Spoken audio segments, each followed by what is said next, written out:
Hey friends, Leigh Brown here with One Community Real Estate / My Kitchen, My Rules.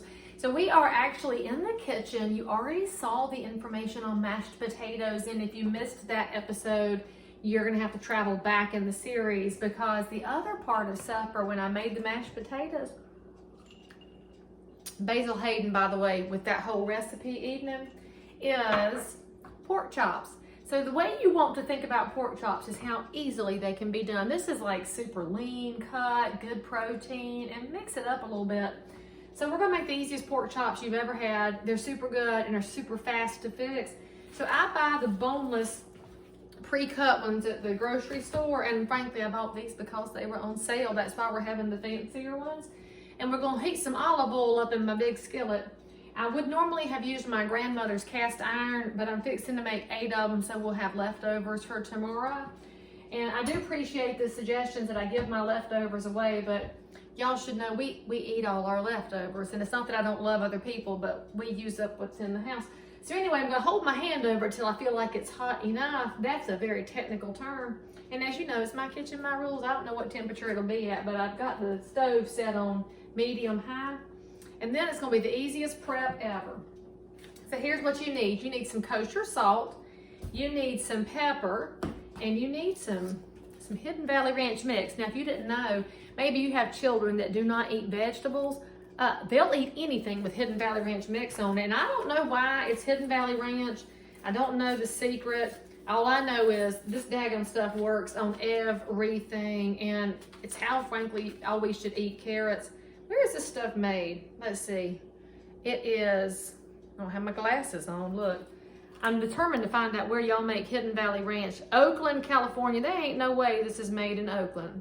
It might be distributed there. Look, I challenge somebody to tell me where Hidden Valley Ranch is from, because if it's from Oakland, California, then I'm gonna have to reshape everything I think about Oakland, California. All right, so our olive oil is hot now, and we are going to lay the pork chops in. You hear that? Yes, friend, yes. And then after we lay it in there, we're gonna drizzle a little bit of Hidden Valley Ranch on. That's how technical this recipe is. Just sprinkle it on there to where you can look at it. And then we're gonna put a little bit of salt in there.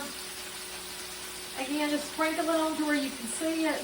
Don't over salt, because you know that's just bad karma. And then we're going to put a little bit of pepper in there too.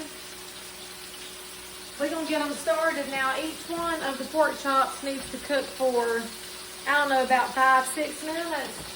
So let me get my flipper here so we can turn them over here. Is that what the young people mean by turn? I think when they're talking about turn, they must be talking about fixing pork chops in their big frying pan.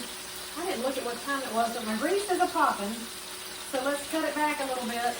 And I do appreciate all y'all who worry about me not wearing an apron in the kitchen, but frankly, I'm just not an apron wearing kind of girl.